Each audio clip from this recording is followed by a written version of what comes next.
بسم الله الرحمن الرحيم ألف لام را كتاب أنزلناه إليك لتخرج الناس من الظلمات إلى النور بإذن ربهم إلى صراط العزيز الحميد الله الذي له ما في السماوات وما في الأرض وويل للكافرين من عذاب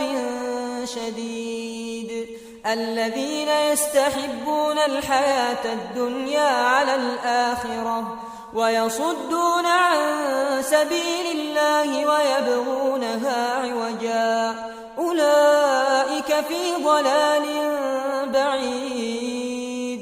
وما أرسلنا من رسول إلا بلسان قومه ليبين لهم فيضل الله من يشاء ويهدي من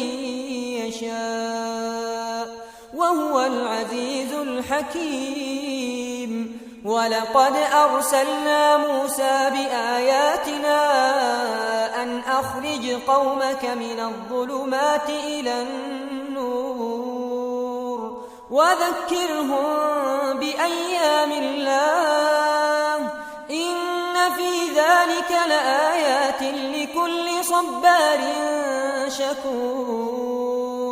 وإذ قال موسى لقومه اذكروا نعمة الله عليكم إذ أنجاكم من آل فرعون يسومونكم سوء العذاب ويذبحون أبناءكم ويستحيون نساءكم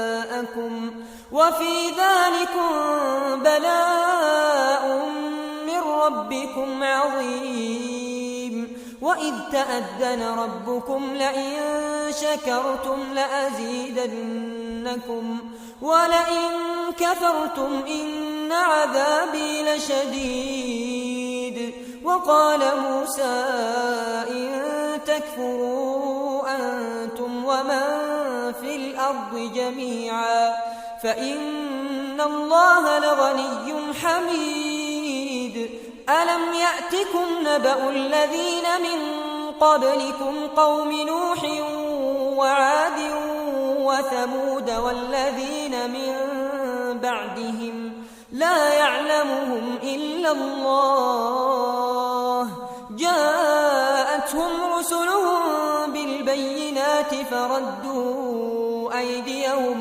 فردوا أيديهم في أفواههم وقالوا إنا كفرنا بما أرسلتم به وإنا لفي شك مما تدعوننا إليه مريب قالت رسلهم أفي الله شك فاطر السماوات والأرض يدعوكم ليغفر لكم من ذنوبكم ويؤخركم إلى أجل مسمى قالوا إن أنتم إلا بشر